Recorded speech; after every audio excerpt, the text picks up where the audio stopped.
Pass the pickle. Is that going to be the? That's what they play. Is that? Is that how we're going to like stop talking over each other? You have to when you can only talk when you hold the pickle. The conversation pickle. Like I don't know. I think we got quite good at that now. Yeah, we don't talk over each other so much. To be fair. Are we recording? Yeah, this is recording, but obviously we can decide when. I usually decide when the show starts. He does. Yeah, He's the decider. Little surprise every episode. Yeah, exactly. Little surprises to when we come in.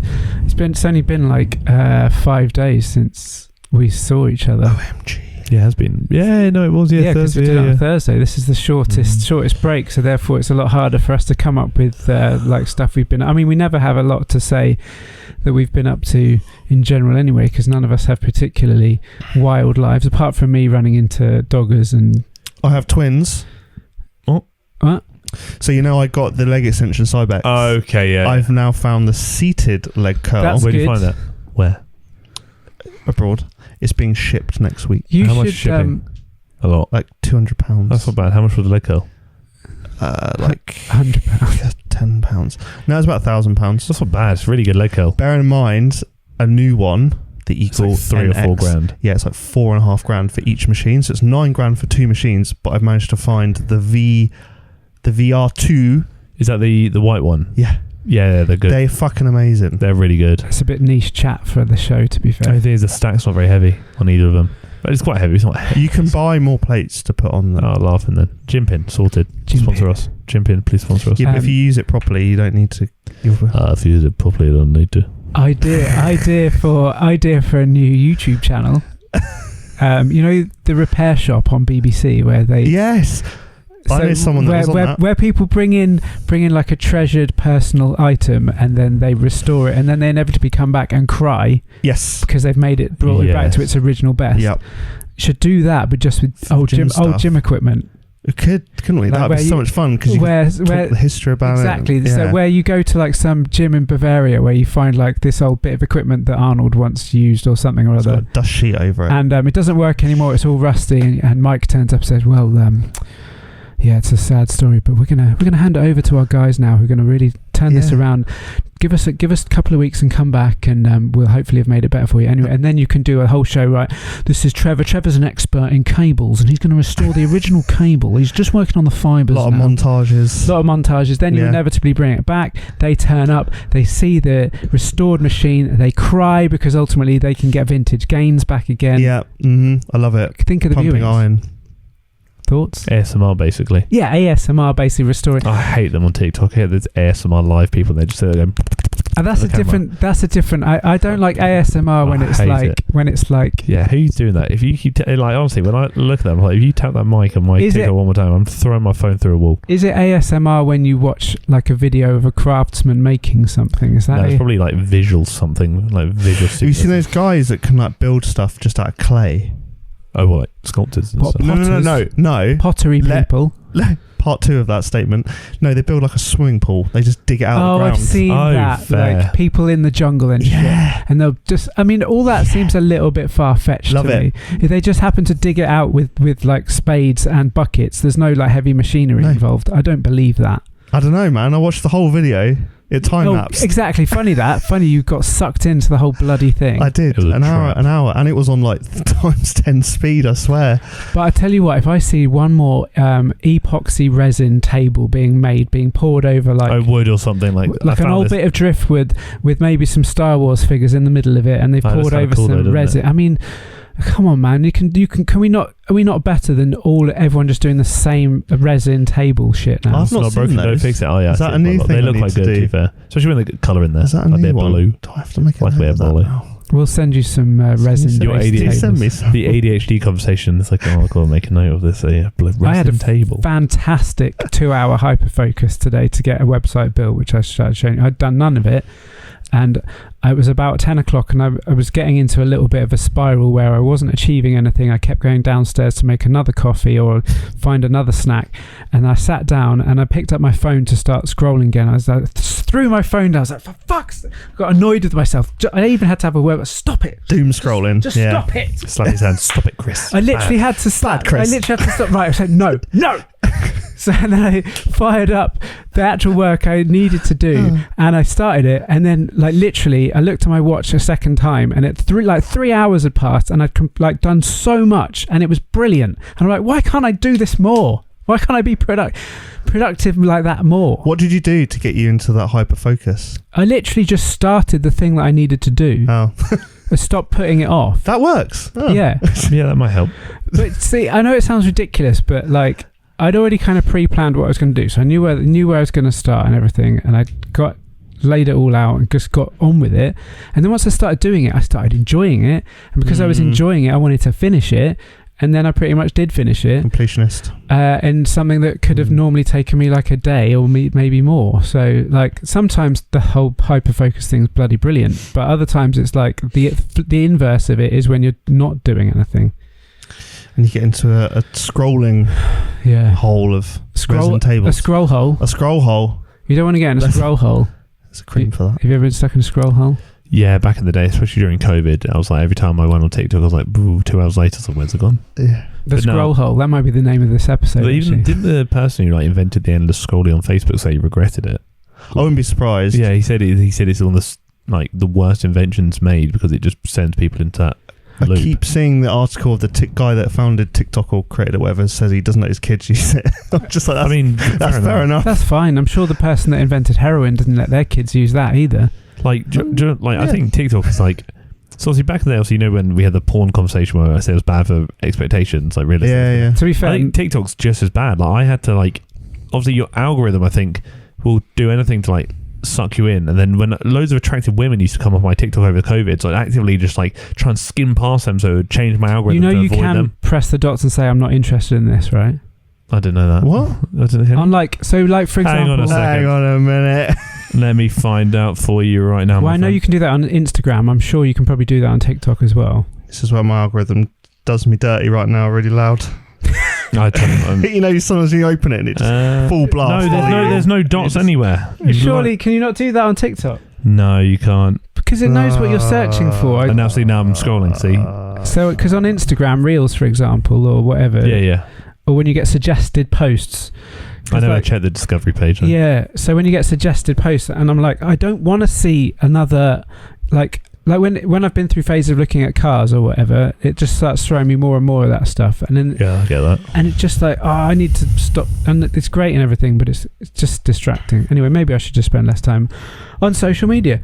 I think we all should. Yeah, maybe. I've been saying that for about 7 or 8 years. Yeah, one day I do stand by in the dream I'd be able to come off social media entirely in like some years and actually have. How does that work? Can we still podcast though? Yeah, it's different. I'd have to be on social media for podcasts. I could just. I actually would love it if we could run my business, your businesses without using social media. It would be the dream. I'd love to leave social media. If I didn't have to think about social media content for Barbell Lounge, I honestly wouldn't give it a second thought. I'd run the gym and just try and find novel ways to get word of mouth out there and just do old school stuff. Yeah, honestly, I know it's a massive risk because it's such a powerful tool, isn't it? Well, ultimately, speaking from experience, like obviously working with restaurants and stuff with social media, if the food and the vibe is good enough, people will talk about it. Yeah. And therefore, as much as I think good social media for like entertainment industry is very useful, ultimately, if you're good enough, then you will do well anyway. Yeah, I just feel like social media is just a way to keep getting back into people's brains. Oh, I'm here. Remember me, remember me. It is a great way to sell stuff. Like I've obviously worked for companies where they've relied on their social media to get but that is their vehicle to advertise a new product. Yeah. Like there are if you think about online sales for things, how else do people advertise a new product? It has to be through some sort of media channel. In the old days it would be like an advert in a newspaper. Yeah. Now it's obviously an advert on Instagram or wherever you can advertise. The amount of different platforms now that throw adverts at you that it didn't used to, like Spotify for example, can throw like visual adverts at you and stuff and things that. So like there's a myriad of different ways that people can get that information to you. But anyway, I think social media is just battering my mental health. Yeah. Probably batters a lot of people's mental health. I mean, I spend because now it's historically my income was IT related, obviously fixing computers and stuff like that. And then it evolved into marketing and then social media for what I do. Like, I obviously still do the IT stuff, but because I wanted a new challenge, I got into the marketing. And now I literally live on social media and yeah, sometimes I wish I could just go to a deviceless island and just sort of build sandcastles. Me and my cousin were looking at flip phones the other day. You can get, classic for like 40 Razor. quid you can buy them from I had a Argos. fucking stunning original. I never had a flip phone. Metal cased Motorola flip phone, like the ones from like Mission Impossible films. Yeah. And it was bloody good. You can only call and text people, and you can just say to people, if you need me urgently, call me. I've got some very old Nokia's slide phones downstairs. If you want me to bring those up for play. I would love to do a challenge where we try and use it. What fixed my BPD? Flip phone. Yeah. Taking away spells money on this therapy and like DBT won't really help. Get rid of notifications, man. Probably help. Also, I get so much notification anxiety. That I get it so bad. You get the phantom vibrate as well, don't you? I had that literally about a minute ago. I was like, you're like, oh, I just need to. I think someone's tried to text me. It's like, where do you insert this phantom vibrate? By the way? Wherever I need it at the time. Oh no! Mike's currently plugged by his phantom vibrate. I think can someone text me? It's like a modern version of a pager, isn't it? Yeah. Oh, I just let's get pagers. Let's get a pager. I could just page you. I do think podcast question mark. No, I do think notification anxiety is definitely a thing. Every time I get a notification, I'm like, who is it?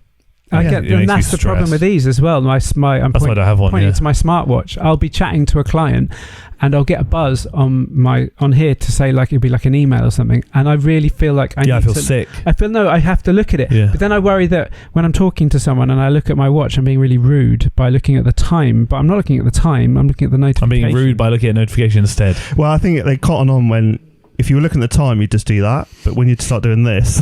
Sorry, I'm listening, but I am listening, but also, hang on a minute.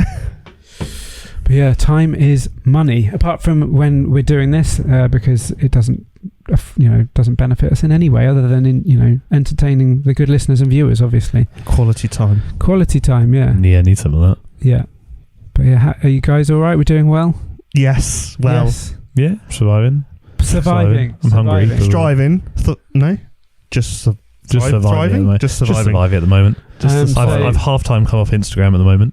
Spoken to a few people. If they message me and said, I'm just going to take some time away from the DMs. I'm Lucy there. I just need to. That's a nice thing to do. Need to get my head right. You've probably had a lot more. You probably get a lot more DMs than me and Mike ever do. Anyway, I actually barely use my social media. I think compared to you guys. I use it more than I like. I just repost a meme that I find funny. I can find some hours of like time spent on Instagram and stuff like that. My screen time yesterday was 7.5 hours. Ooh, yummy. Actually, how do I tell? How long were you awake for? Probably. How do I find this out? Screen time. Yeah, where's screen time? Let's see. You just do a search for the word screen time. So how do I look at? Are we looking at today or this week? Activity. We can do. Well, this week's going to be. That's because today. When my mental health goes a bit hairy, let's my go screen time goes over. Go to last week would be the thing to do.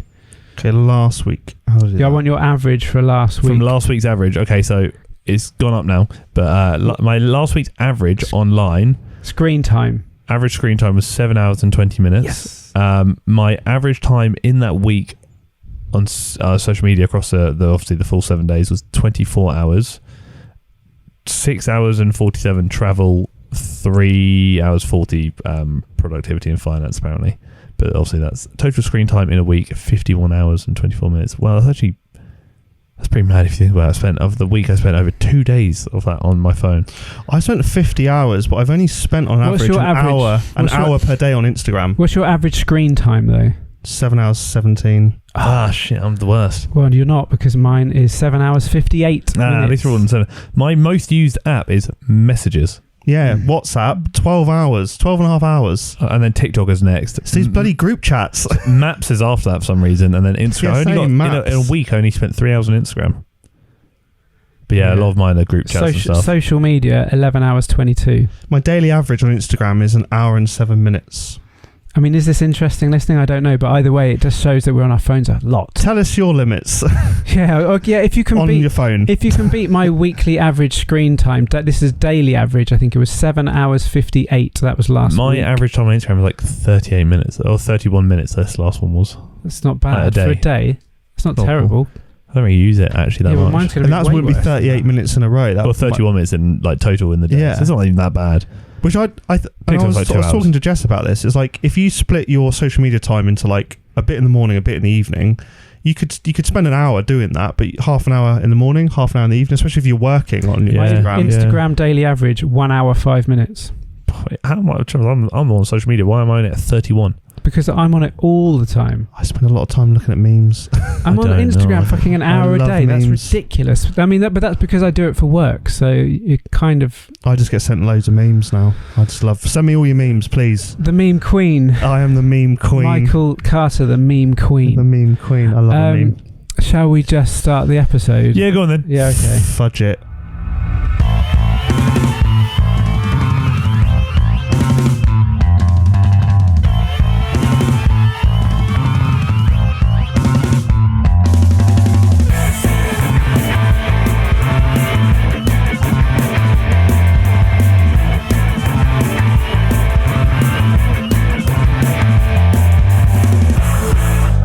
Episode 23 in quick succession, but obviously we're posting it 2 weeks apart because that's organised thinking. Because I'm going on holiday at the end of the week. I'm going to sunny Cyprus and it's going to be fucking boiling, and I've got to do a lot of running whilst I'm out there in crazy heat as well. But it's good to be back. I'm with the lovely Michael and Harry as always. I'm Chris. You're probably familiar with that by now if you've got to this point. But as always, Pump Fiction, good to be here, good to have you here. And today's episode, we're going to be doing... Not a lot. Well, that's not true, because I think the last episode was a kind of a not a lot episode. I feel like this episode's going to be more taking it to the people as we do Q&A. We're going to do lots of Q&A to the point where we asked for more Q&A.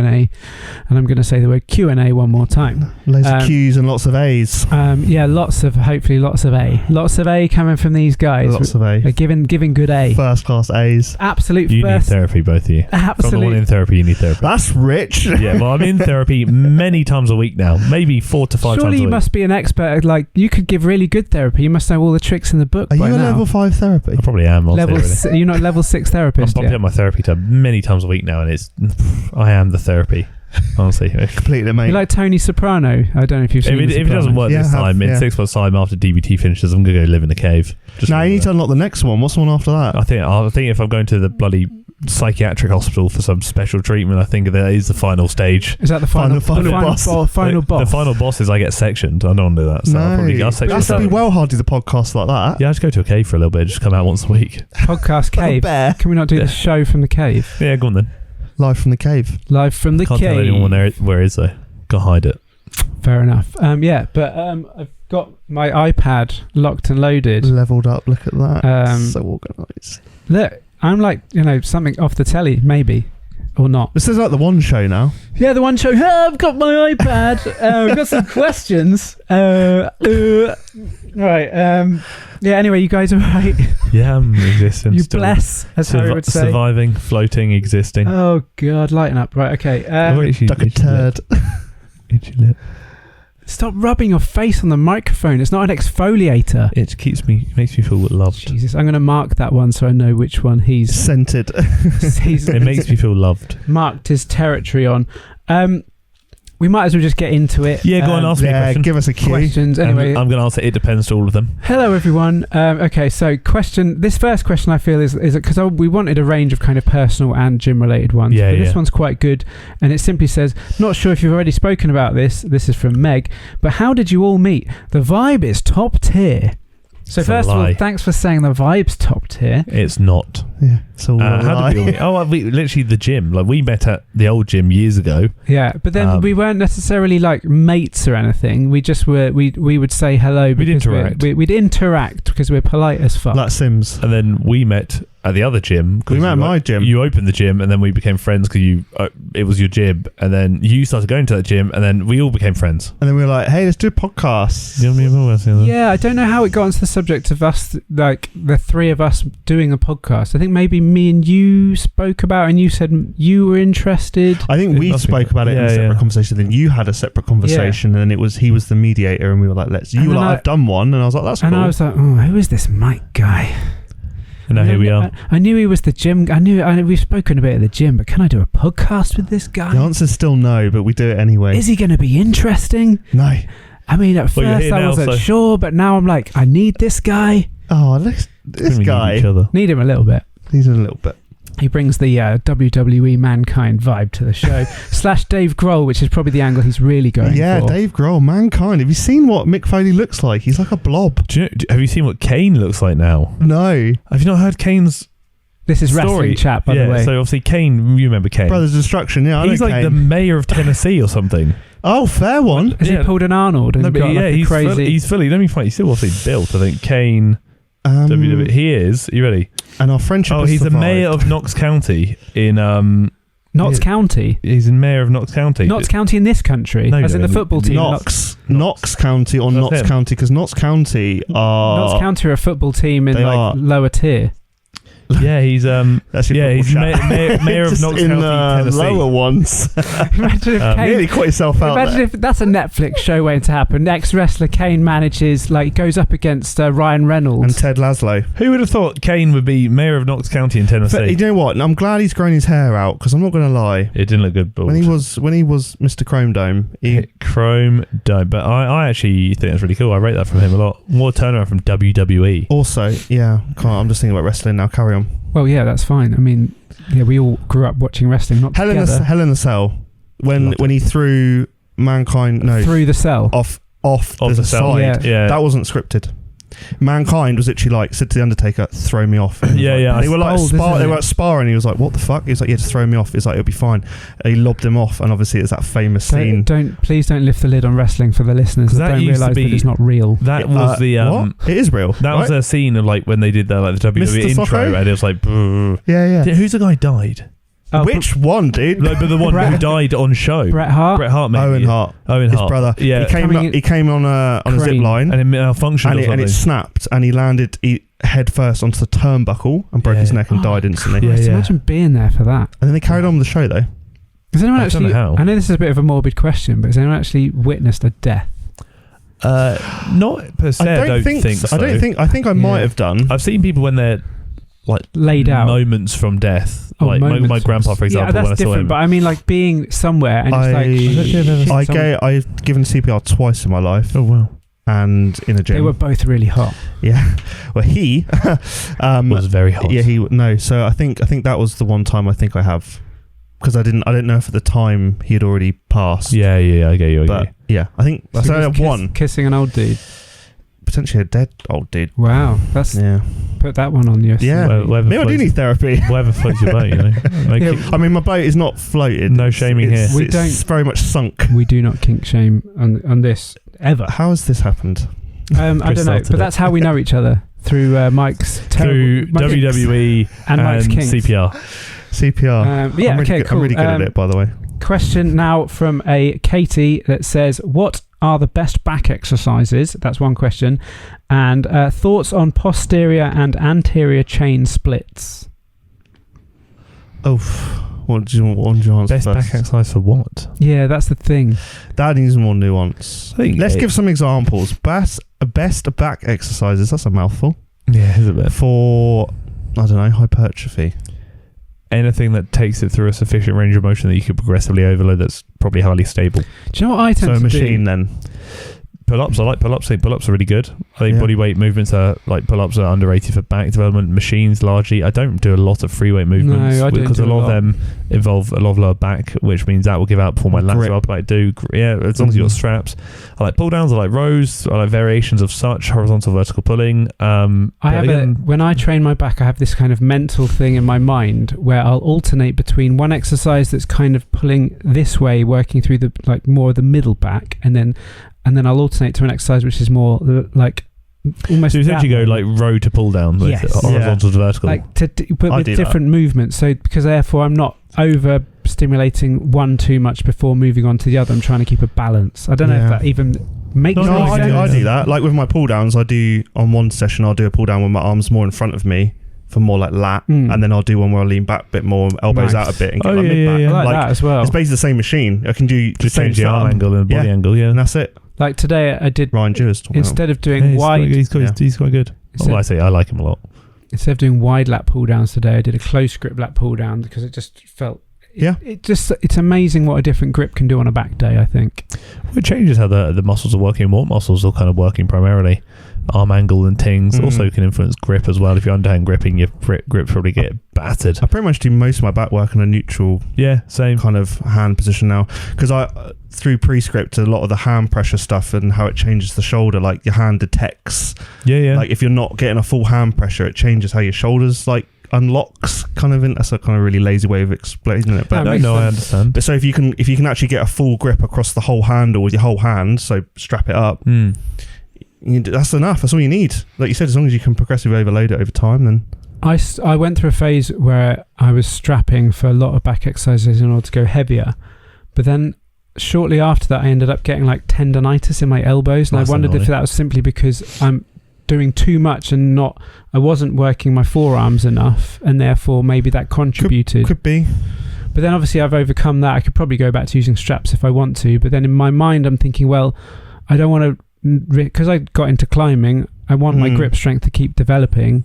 Well, your climbing could do that though. Yeah, true. I think sometimes with tennis elbow and golfer's elbow, it's a lot of that's sometimes with the bicep as well. A lot of bicep tightness and things. Yeah, if like your bicep's proportionally not as strong as it needs to be for how strong your back is, that can play havoc with your elbow and your shoulder. Interestingly, or not as the case may be, I only really feel like my biceps have properly started developing in like the last 18 months. I can't remember if I said this on another show, but I just wasn't getting any pump in my biceps in my early years of lifting weights. It doesn't matter what I did, I just felt like they weren't developing, and I don't know whether it's just perseverance or what, but in the recent 18 months or so I feel I've gone through, I can lift respectable dumbbell curls now, which I couldn't before, and I just find that odd. Like some people are so predisposed to developing muscles in different areas that they can't control. For example, my legs have always been a good size. Even before I got into the gym, they were relatively okay. Yeah. So I don't know, that's just a random thought for you. But yeah, another gym confession from Katie was someone benching in jeans and shoes. Yeah, respect it. There was another part of that question. Thoughts on posterior and anterior chain splits. So just to break that down for the listener. Front and back. Yeah, anterior in front of you, posterior behind you. Thoughts? I mean... So what would that be? How would that... Is there any different to push-pull? It's kind of like push and then separating quads. Yeah, separately. So doing... It's like push abs and quads, I guess. Like back hams, glutes. I mean, technically, and calves. I mean, technically you can, but... I mean, you certainly can. Is it something I'd want to do personally? I think if you go anterior, posterior, you're working a lot of muscle groups, some pretty juicy ones in the same day, and I think you might you end up having to do quite high frequency or really high volume. Wouldn't you? I'd probably drop the volume down just because of the amount of... I treat it like an upper-lower. Almost a lower volume, higher frequency approach. But obviously certain muscles recover slow, like your chest, for example, is really susceptible to muscle damage, so it actually takes a lot longer to recover, but your quads can actually recover really quickly, it seems. So your quads might be ready to go days before your chest is, but then you're back on your anterior split. Yeah, and then you're back, and your chest is ready, but your quads are. So it's just a few things to consider. It's all about exposure management. Yeah. So then you don't need a deload if you do that properly. Yeah. I never have a deload, although I just have a holiday now and then. So yeah, I kind of only really implement deloads with clients every like 3 or 4 months, more as like an opportunity to give them the option, say, do you want to change anything? Like what do you like and what don't you like? What can we change and what can we alter? Mainly to keep it like novel for them, because I don't want them getting bored, but also a lot of them understand, will turn around and say, actually, you know what, I'm happy with this. But that's a great answer, because changing your program as little as possible is a good one. Obviously, unless you're powerlifting or something. Yeah. If you're like hypertrophy or just general training, you just want to keep as many consistent variables as possible. Powerlifting is a bit different. So I think anterior posterior split would work for hypertrophy, probably wouldn't work so much for other Powerlifting, suits, no. Things no like way. that, no. But that always has to be movement specific anyway. Yeah, you're not training like body parts, you're training literally, like you said, movements and patterns. Answer could be yes, but it depends. It depends. Mindful of your volume and make sure it's actually suitable for your goals. Yes. Fine. Okay. Moving swiftly on.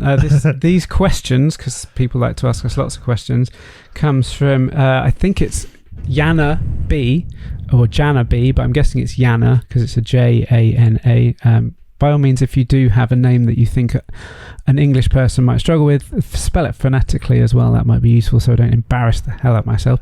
I like it. I've seen a lot of YouTube recently talking about combining strength training with another sport, specifically yoga Pilates. What do you think combines well with strength training? Or anything? More strength training. Yeah, anything, really. I think yoga and stuff can be quite good. I really wish I did yoga, but I just don't have time. I did it. I used to do it back in the day, but I just kept falling asleep and started snoring in the middle of class. I went to yoga at sleep apnea, so I did the first ever yoga class at the Natural History Museum under the skeleton in the Great Hall. Oh wow, that's really cool. It's a bit of a flex. Is it? I don't know. It was good. It was pretty mega, and they took photos and stuff for their marketing and that. And at the end, they give you a gong bath. Have you ever had this in a yoga thing? Beg your pardon? A gong bath. That's gong, not dong.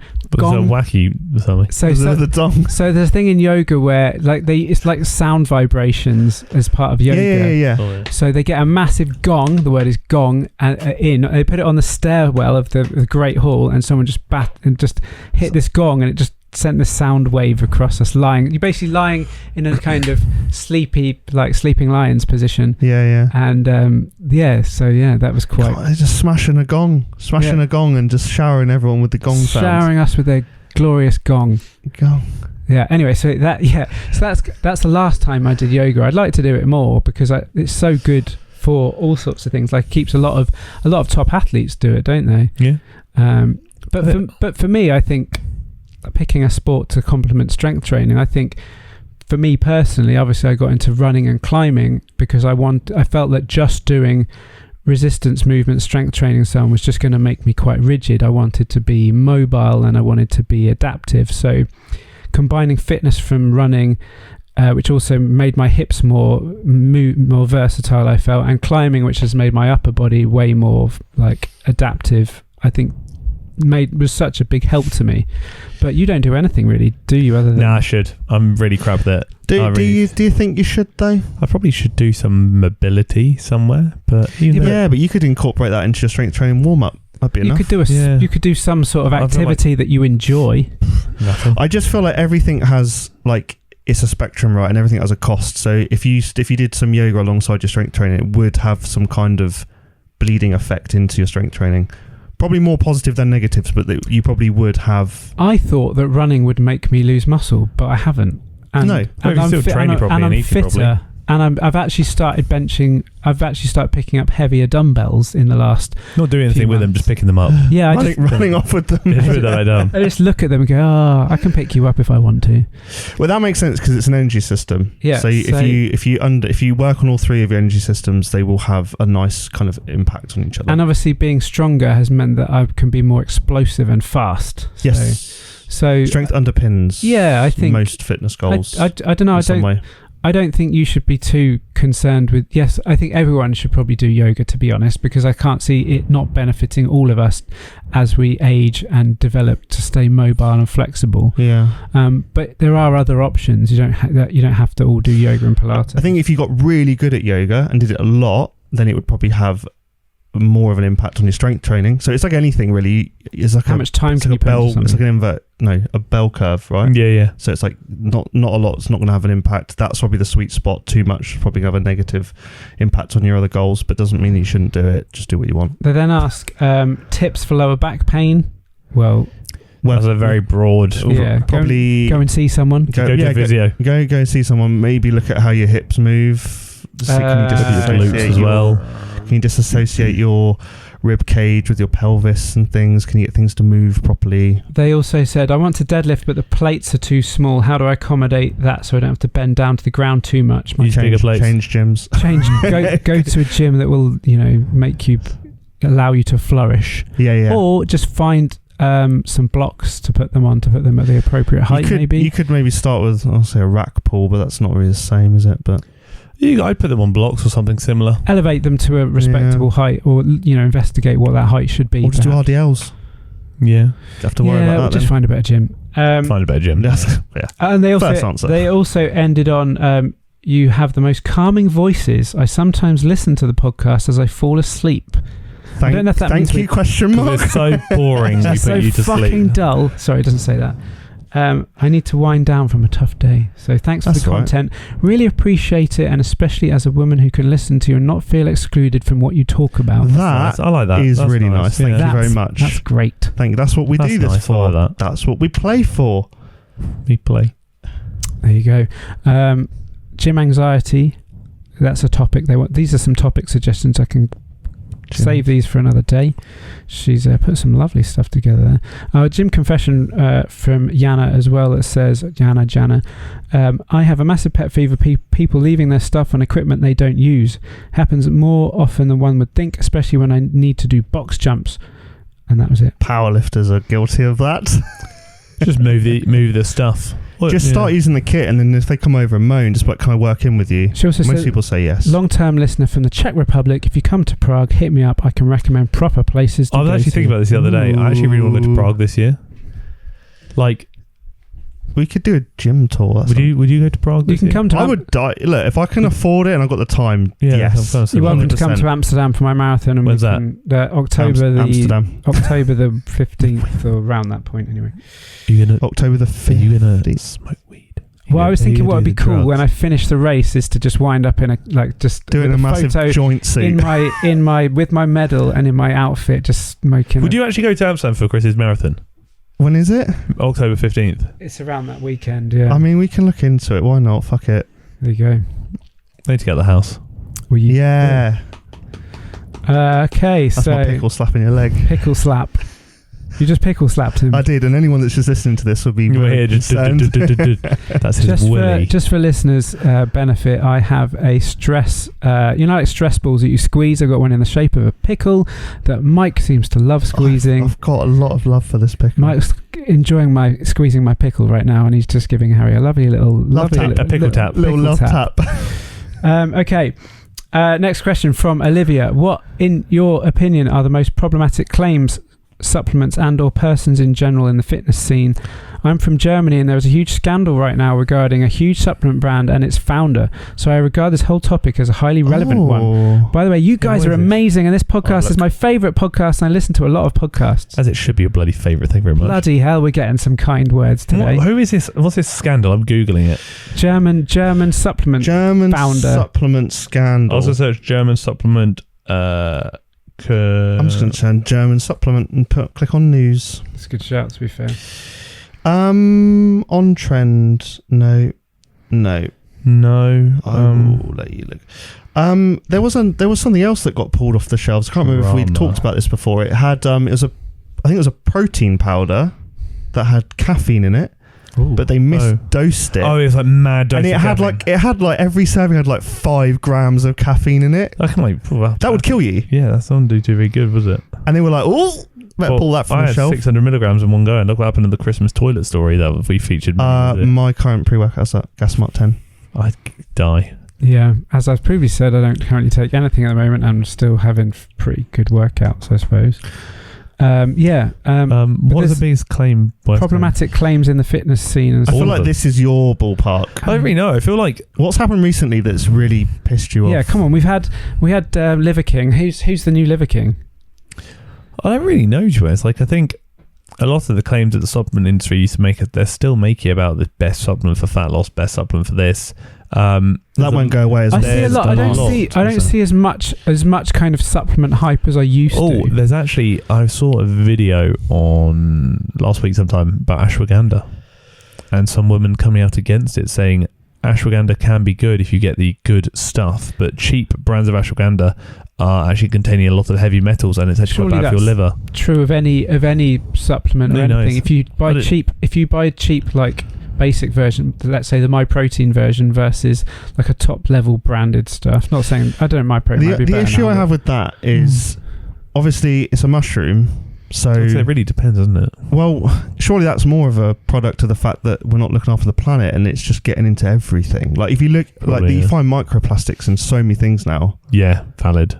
It's really hard. Like when the plants, the animals actually absorb these things, then we eat them. Do you it's know, like, well, yeah.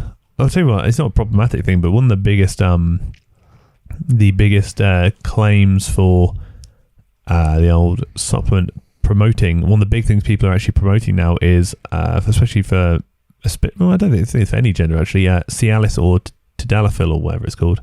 They're both sexual health pills. They're basically like Viagra, but long-lasting ones. But they're really good as a pump product because obviously vasodilation and stuff. So interestingly, I was talking about Viagra of all things. I remember talking to Ryan before competing at Olympia, and he said quite a few of the top bodybuilders before they go on stage take Viagra because it makes them hard and helps them get a pump and stuff. Yeah, it's really good for pump. Yeah, no, it makes sense. One of the issues that can stem from it though is because massive stiffy on stage. No, maybe not that. Tiny little short. I think sometimes it can lead to like headaches and stuff. They also say it's really good to almost dose it with caffeine because it can actually help remove headache side effects. So any listeners out there with Viagra, have it with a coffee. Yeah.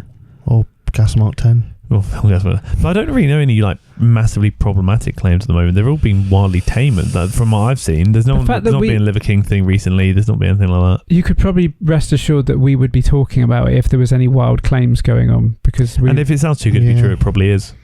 I think a lot of consumers got their heads switched on now. They had a lot of like Tonkat Ali was a big one for testosterone they used to promote. That got binned. Nothing. Turkestrone was a big wild one, which I thought was a bit problematic because that was just basically selling crap.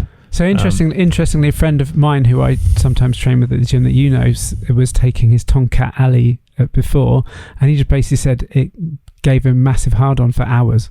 I think it's probably psychological. I saw some guy... Yeah, but he said he'd wake up in the night with it. I saw a guy called TNF took Tonkat Ali for like a couple of months, and he did blood tests every week, and his testosterone just decreased. Oh damn! But that's also sleep factors, maybe deficit he was in, like things like that. But it didn't have pills he was taking. It didn't have a notable effect. People are always looking for a shortcut, aren't they? Why can't you just fucking train and eat right? If you really want to boost your testosterone, sleep better, eat better, live a better life, and if that doesn't work, hop on drugs. Don't actually hop on drugs. Get proper drugs. Just don't actually do that. I was joking. Oh dear. Okay, fine. Okay, question from... I know a guy. Everyone knows a guy. Question from Lauren that says, have any of you struggle with an eating disorder? If you had, how did you find a balance and recover? Or if you've worked with any clients with an issue, what did you find helped best with the body dysmorphia / image aspect as well as the food aspect? Do we put a trigger warning in there? Yeah, they can do. I'm sure they probably know what's coming. I think if you feel uncomfortable about this, just get rid of this. Bin us off. We're not worth it. I've never had an eating disorder myself. I would say my eating is disordered. Yeah. And my relationship with food is probably not the best because I have a lot of I think association with worth of my body weight, and if I don't hit my calories, I feel like crap. But I think I have worked with like many clients with eating disorders, unfortunately, which is unfortunately for them because it's hard, obviously, having to deal with such a kind of like a hindrance because obviously not only that eating disorders negatively impact your relationship with food, but also really impact your relationship with self, can lead to a lot of depression, like a lot of sadly to say, a lot of suicide attempts and sometimes successes, which is obviously horrible because it's like a bit of it's almost like a tip of the iceberg, but there's a lot more to it. But regarding like helping them, it's how do you help someone with depression? It's such a blanket term. Something will help different people. The thing I found quite good is almost like understanding for some people that they are fueling their body. So they say, I feel guilty about this, I feel guilty about that. So why would you feel guilty about putting petrol in your car if you want to drive to the gym? So you don't. You're fueling your car to get to a destination. With this, your destination is you want to pack on muscle, you want to get fit, you want to get this. And to do that, you have to fuel your vehicle. You are the vehicle, and the food is the fuel. It's not something to feel guilt about. You're eating for a purpose, because without being able to eat, you will not achieve what you really want to achieve. You're not doing this purely because you want to, which again, you should feel allowed to eat what you want, and eating because you want to is perfectly acceptable and perfectly fine, and almost, I would say, encouraged. But you're not just doing it because of that. You're doing that because you want to reach a destination, and the food is going to help get you there. So I think it's about altering their mindset and kind of adopting a slightly different approach to things, maybe taking emphasis away from tracking. Like you obviously taught me the hand method, like the thumb, the palm, which I thought was really helpful. Things along those lines, and also kind of with the body side of things, it's identifying that, are they further along than they were a week ago, a month ago, a year ago? Yes or no? If the answer is yes, be proud of the progress. You still got more to make, but steps in the right direction. If the answer is no, what can we do differently? Just kind of like communicating with them. I think looking for consistency can help.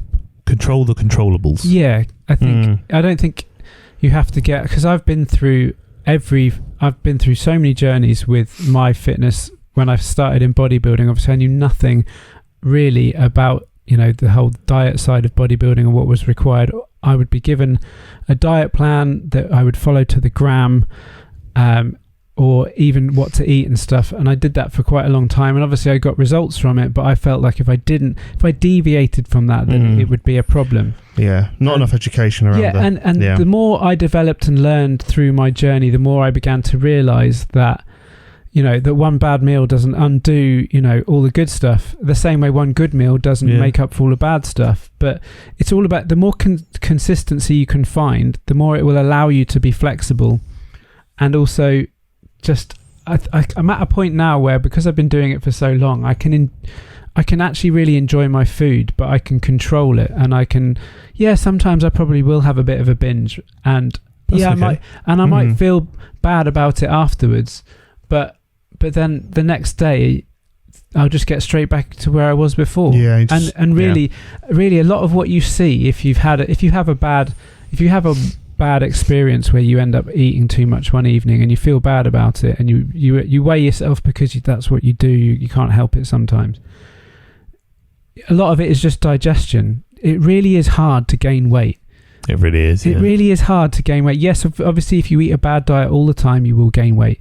But if you have a bad couple of days, the amount of damage you can do in that time is actually more minimal than you think. So the minute you decide, right, I'm going to make some healthier choices now, your body will clean up its act super quick, and then the next couple of days you'll regulate, all your levels will come back to normal, you won't feel as bloated, you'll feel good again, and you'll realize that little, those kind of, it's actually okay. Like if sometimes like you want to do that, it's actually okay. I don't feel like it's a bad thing. Like I said before in previous shows, where you get like these people who say, "Oh, you should be healthy all the time, and you shouldn't shouldn't work towards a goal because that means that you're not being healthy all year round." Nah, fuck them, man. Because like sometimes I want to just go off the rails. Like I'm going on holiday, obviously, and the thing I'm probably most excited about is the first 3 days we're staying in a hotel before we go to the family village.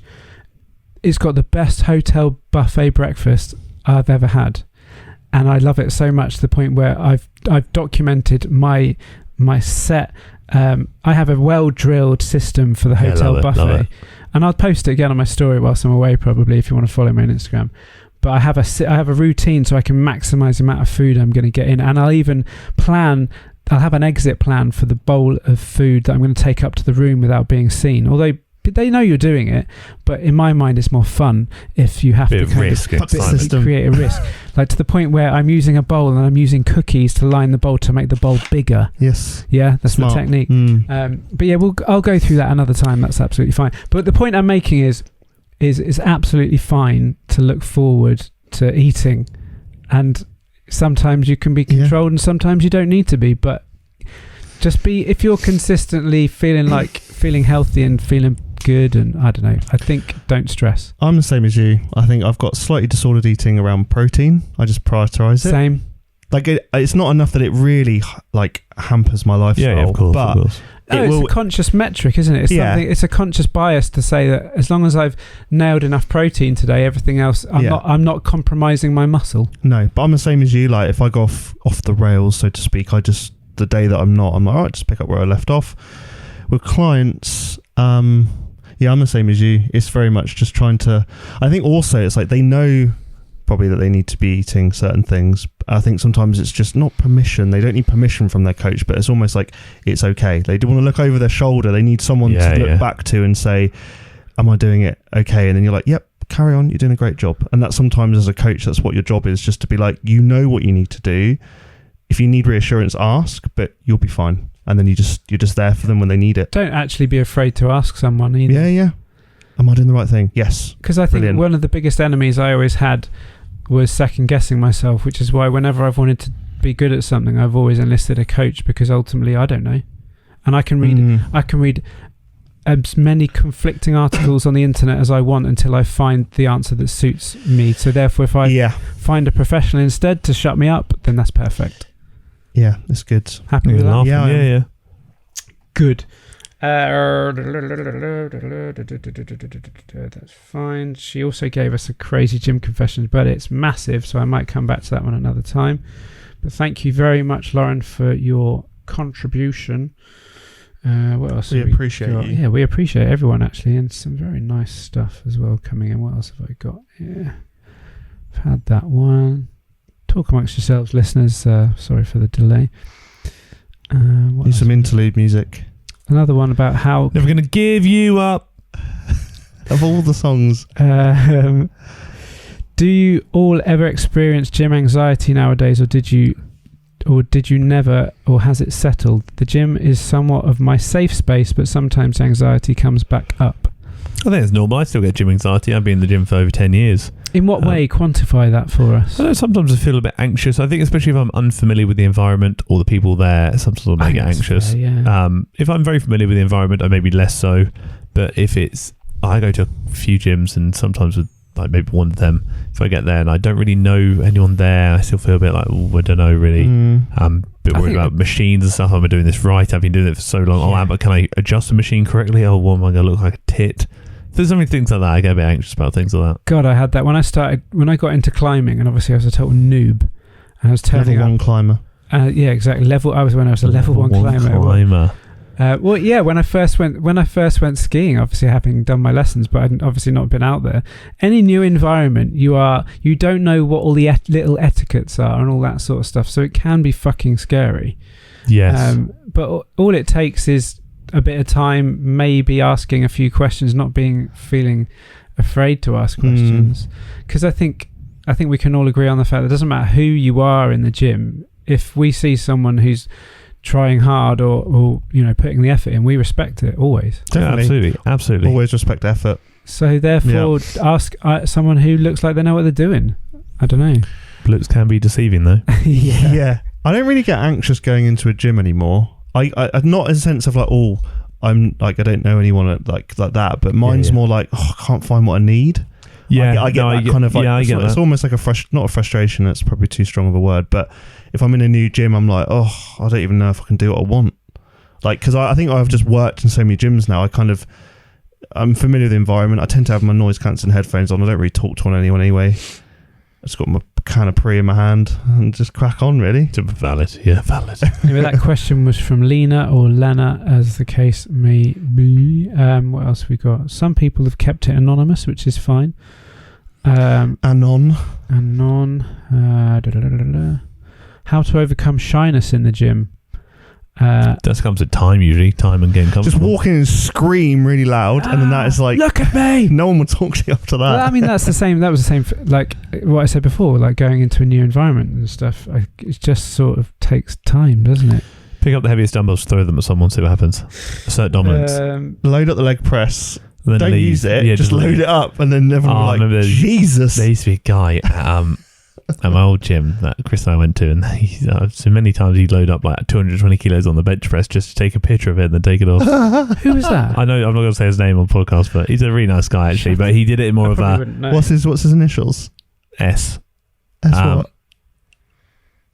F, I think. I'm not going to know. Oh, not SF. Yeah, SF. But no, fancy.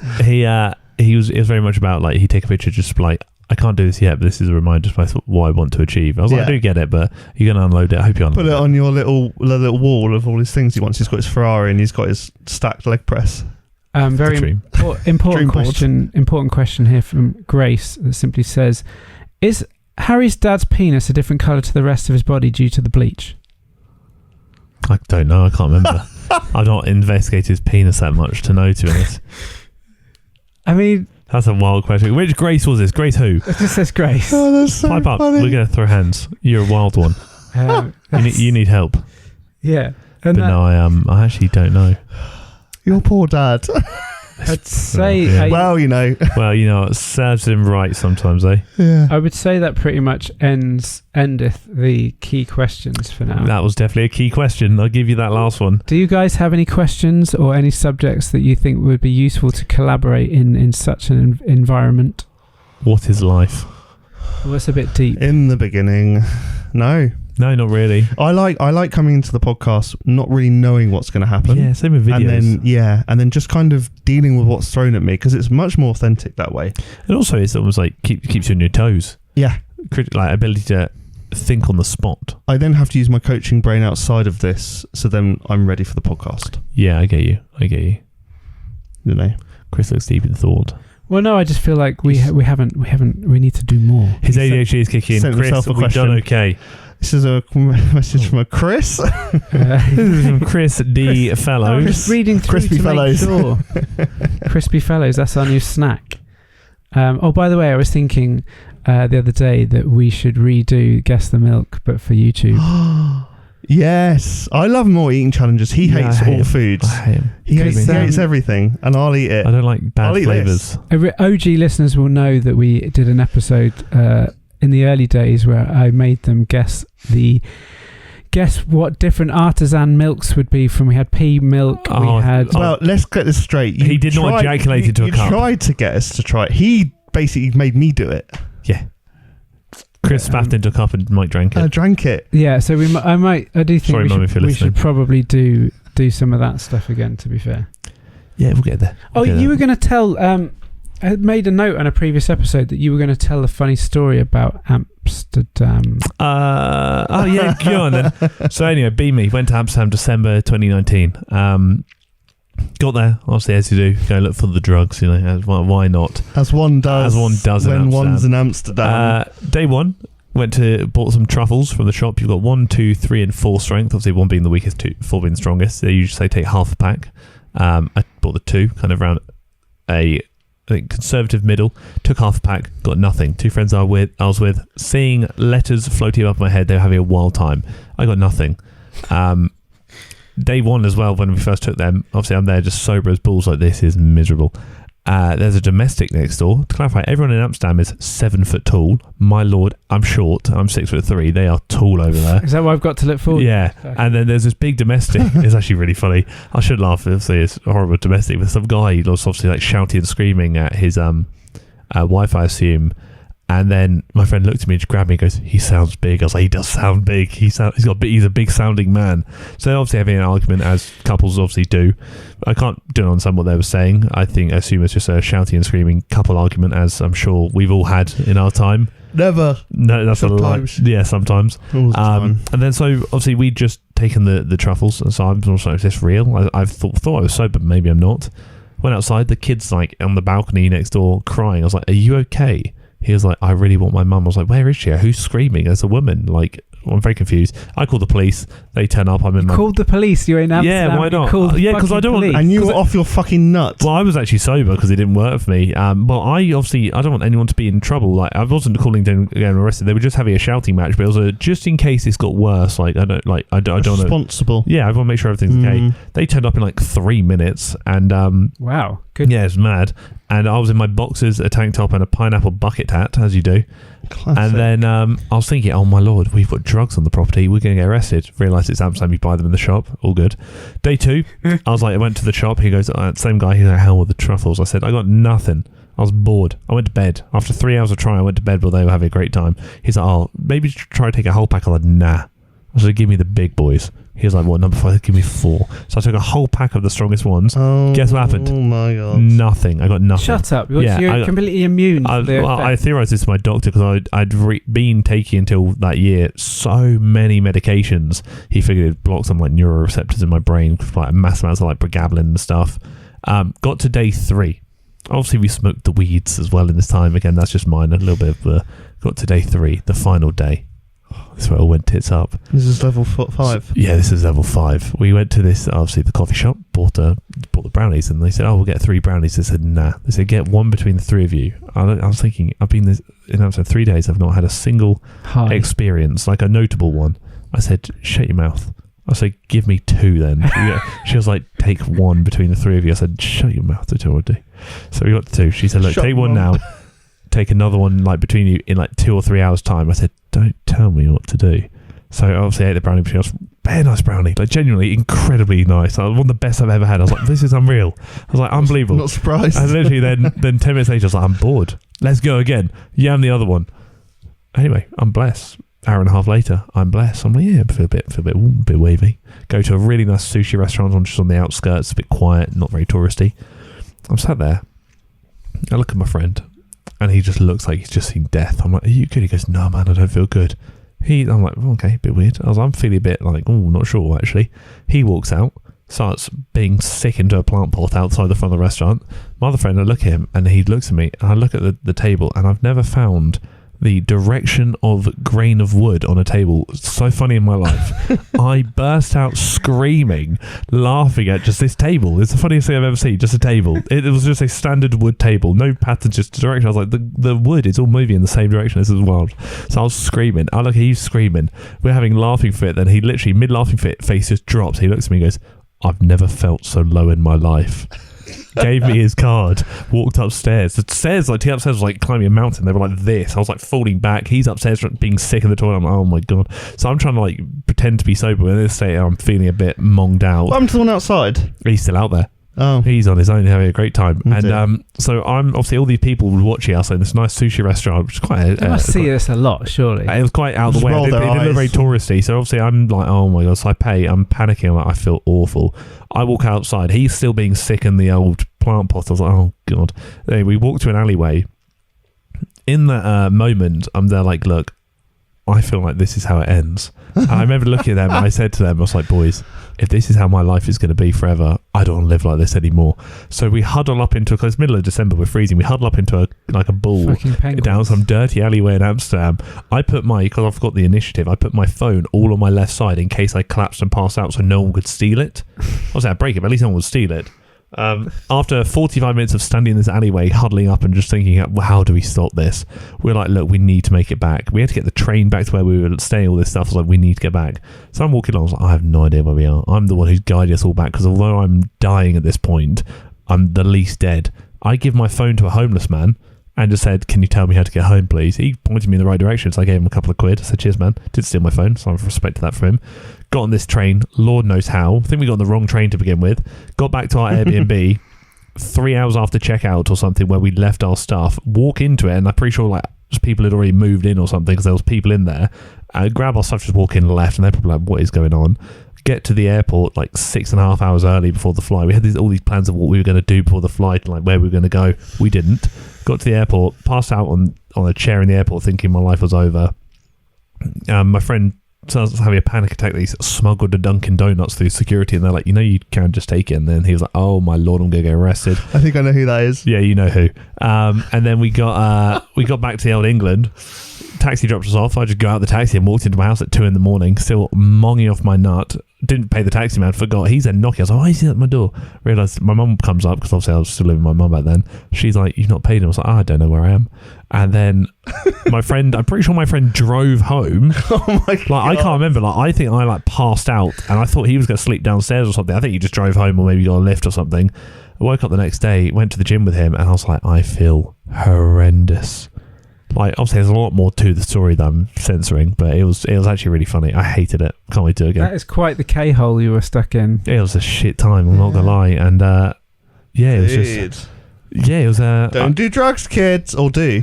It was quite funny. I think next time, if I'm going to go, I'll probably, 1 between 3 is enough. Plenty, actually. I think very nice You're brownies. making me not want to do anything if I go. Well, the thing with edibles, the thing with edibles is they take a long time to hit, and when they hit, they stay a long time too. I still felt awful 24 hours later. I believe even Snoop Dogg himself has said recently on a video saying that smoking is fine, but edibles, they've got no off switch. Yeah. And I was just thinking, what can I do in this moment to, like, stop it? It's like, well, 4 months later, I had a bloody opioid overdose, didn't I? And I was thinking, save that, it's happened again. I was like, what do I do? What can I do to stop it? We had fun. That was quite the story, to be fair. All I'm saying, if we go to Amsterdam, I tell you, it's not going to be a boring time. Oh, Jesus. I'm a liability. I'm now thinking I'll just go on my own and keep my head down. Now do you know why I can't? Now you know why I don't drink and I can't do drugs. But because you just like go... It's a liability. Something always happens. All or nothing. Last time, obviously, look what happened on the old D-Day incident. That was a drug-induced. Look at that. Yeah, drugs are bad. Drugs are pretty bad, unless they're kind of like moderated in some sort of chill vibe way. I don't know. Yeah, just understand your... Just take him to him. Yeah, just understand your don't let boundaries. Harry plan your Amsterdam. I know that I could probably tolerate edibles if I ate a lot less of them. The old truffles didn't work for me. Maybe they will now. And also know that benzos and opioids react very badly with my brain, so I probably never touch them again. So I can't help you at all with any of that because I have no previous drug experience whatsoever. Don't do drugs, it's not worth it. Cool, okay, good. This was like 4 years ago, by the way, the whole Amsterdam thing. Good. Well, I'm looking forward to my marathon in that case. On drugs. Yeah. Wonder how many people are going to do it on drugs. I can imagine him at the start line and he just runs backwards the other way. Hands. I mean, going backwards. Maybe we're casting aspersions on a lovely city that is Amsterdam. It is very nice. To say that everyone there is just on drugs, but I mean, very friendly people too. I'm very excited to go. So I'm just trying to get. Can we actually go to Amsterdam in October? Like genuinely? Well, we'll talk about this off air. Because I think that'd be just something to do. We will discuss it. And very much we'll go from there. But yeah, so my training is ongoing. I did 18 miles on Sunday. I drive that. I've driven that. I drive more than that to the gym each day and back again. Yeah, took a little while. Got like over 2.5 hours. Cardio can't do it. Doesn't take me that long to drive it. No. But I quite enjoyed it. I actually started like doing Insta stories whilst I was running, which was quite entertaining. He's an influencer. Yeah, I always thought I'd bring people along for the ride. So I might do a bit more of that. But yeah, so training's going all right, and that's about where I'm at with it, really. So thank you for the Amsterdam inspiration. I look forward to that. Hey, is there anything for you, big man? But yeah, I mean, do we want to add anything more to this day? End on a high. Hey, literally on a literal high. On a literal high. Yeah, but if you're listening to this now, I will already be in Cyprus because coming out next week. It's coming out, the week after recording. So by all means, do contribute more Q&A to us because actually it really does help us get talking, and you can ask us kind of bizarre questions as well. Maybe less questions about people's father's penis colours. Yeah, less. I can tell a good story about my dad, but completely unrelated to his cock. Don't hear it then. Don't hear it anymore. So I'll save that for another episode. It's about a very, very unfortunate incident that happened between me and my father. Therapy can help. Again, therapy probably would have helped, but maybe I'll come back to that one on another show. But yeah, so please do submit. Did you walk in on him wanky or something? No. Okay. No. Straight for the jugular on that one. I didn't know. I was just curious. Basically, it ended up in A&E. That's all I can say. What were you doing to him? Should I? He's Willie and the Zipper. I'll do it on the next episode. Yeah, Willie and the Zipper. Yeah, I'll do it in the next episode. But it was a collaborative effort that you two Willies in the same zipper. Oh no, touching. You classic docking phone home. Space docking. Do you know what docking is? Yeah, you put it. Yeah. Space docking. Let's get there next time. Let's not go to Urban Dictionary on everyone just yet. But yes, if you want to contribute more to the show, please do. Stop it. Surely, I'm saying off air. So yeah, well done. I heard it through the headphones, so there's no way that was off. Sorry about that, guys. Oh my god, what? No. Oh wait, when the manager. Oh no, that's not what I heard. My manager from Waitrose back in the day when I was like 20 told me a different story. What was it? Do you want me to read it on? I can read it on camera. I don't mind. I thought it was the thing that you just said. That's the deal in the bone. Yeah, it's a bit not the in the hole. Yeah, I know the one. Yeah, Brian squatted over her, lined it up, and began space docking. Yeah, brilliant. Insert a theme tune. Just starts playing. You know the one where it's like no time for caution. It's like it's not possible. He's like no, it's necessary. I'm actually quite annoyed because I lined up a sound effect for today's space docking. No, it wasn't that. It was because it was all Q&A. I actually lined. Question.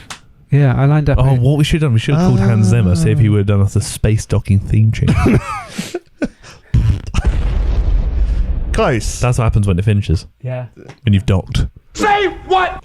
Yeah. That's what I would do if it happened to me as well. But yeah, lovely episode. Lovely to have your questions.